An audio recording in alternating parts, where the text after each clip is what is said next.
Welcome to the teeZee Book Reviews podcast, where we dissect the classics of self-help and business in search of timeless wisdom. I'm Jessica, your host, joined by my co-host, Brian. Today, we're diving into a book that has probably made its way onto many of your bookshelves at one point or another.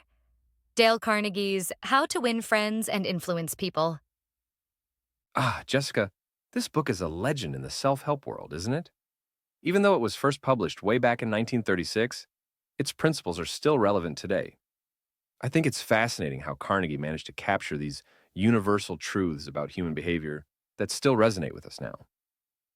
Absolutely, Brian. You know, I've read this book a few times, and each time I come away with a new insight or a fresh perspective. There's something inherently surprising about its guidance. It's as though Carnegie pulled back the curtain on effective social interaction, yet his advice feels both revolutionary and intuitive. Do you agree? Totally. One of the most surprising concepts he touches on is about how to manage criticism and negativity. At first glance, you might think, how to win friends is all about glad-handing and superficial vanilla interactions. But Carnegie dives much deeper than that. He makes this point that criticism is not just ineffective, but actually harmful. Instead, he encourages us to express genuine appreciation and focus on understanding others' perspectives. Right. Carnegie doesn't just encourage us to avoid criticism. He really drives home the idea that positivity yields better results. By concentrating on the positives in people, not only do you form better relationships, but you actually help foster their growth. It's amazing how this concept can apply everywhere, from personal relationships to professional environments. It's profound when you think about it. So many of us are conditioned to think that criticism is constructive, whereas Carnegie suggests it's often not. He gives us this beautiful notion that by encouraging an atmosphere of positivity and support, you're more likely to get cooperation and see real change. I found that to be quite an eye-opener. Yes, and it feeds into another core theme he talks about: the power of genuine interest in others. Carnegie argues that by taking a sincere interest in other people, listening actively, and remembering their names, we can build deeper connections. This extends beyond mere politeness to truly engaging with who they are as individuals. It's fascinating how he places such a strong emphasis on making others feel important because, after all, that's a fundamental human desire. When you recognize and appreciate people's contributions sincerely, it can transform interactions and foster a sense of belonging, which is so potent. Exactly. I love how Carnegie nuances this balance between self-interest and selflessness. On one hand, he acknowledges that people are naturally driven by self-interest, but he flips the script by suggesting that selflessness, focusing on others' needs, often leads to greater success in relationships and influence. That was one of my takeaways, too. When we help others feel valued, it encourages collaboration and mutual respect. It's such a powerful tool, but one that requires honesty and sincerity. Otherwise, it comes off as manipulation. Speaking of honesty, another striking idea he shares is the importance of understanding human psychology, specifically how emotions play a crucial role in decision-making. Carnegie encourages us to appeal to people's emotions rather than just their logical side, which I think is really insightful. Yes, and doesn't he do a great job of weaving that notion into effective communication strategies?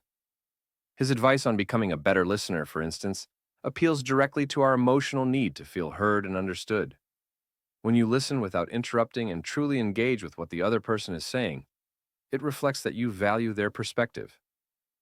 Oh, and the part about remembering names, I can't tell you how many times I've seen its impact firsthand. Someone's name is incredibly personal. It's like Carnegie said, the sweetest sound to their ears. Using it in conversation makes people feel recognized and appreciated. It's a simple gesture, but with immense value. Absolutely, Jessica.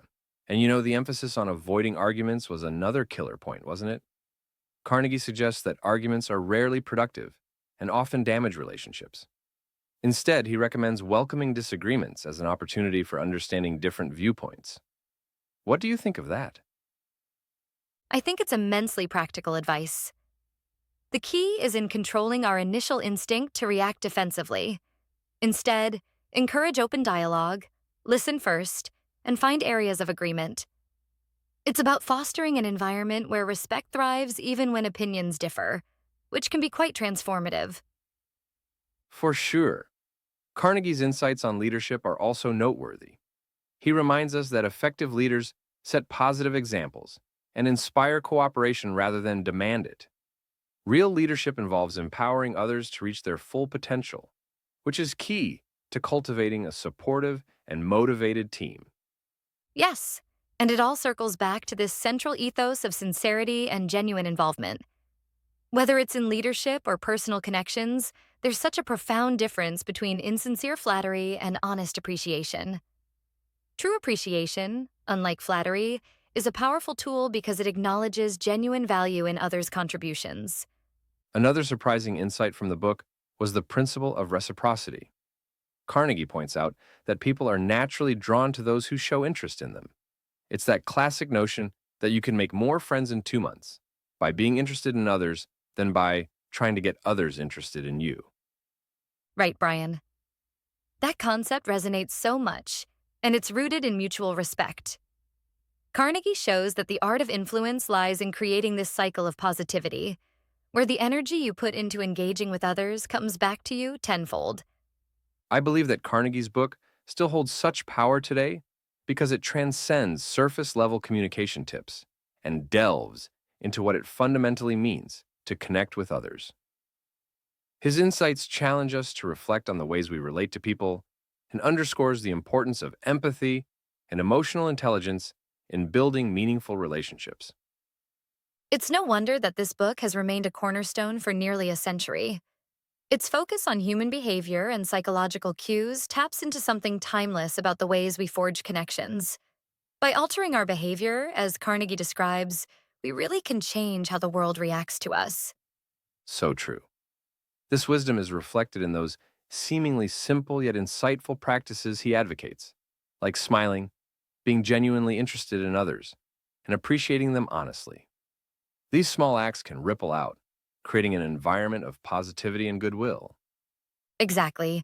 And in a world where communication can sometimes feel impersonal or hurried, Carnegie's emphasis on genuine human connection feels particularly refreshing and relevant. It's that old school approach of engaging respectfully and sincerely that continues to make a profound impact. Carnegie's lessons are more than just techniques. They're a lifestyle change. Engaging with his principles means fostering a small yet crucial transformation in how we perceive each other and ourselves, promoting a ripple of kindness and connection across all areas of life. A timeless roadmap indeed. That's all the time we have for today. We hope you enjoyed our discussion on Dale Carnegie's How to Win Friends and Influence People. We'll be back soon with another deep dive into books that change the way we think, live, and connect. Until next time, keep learning and keep connecting.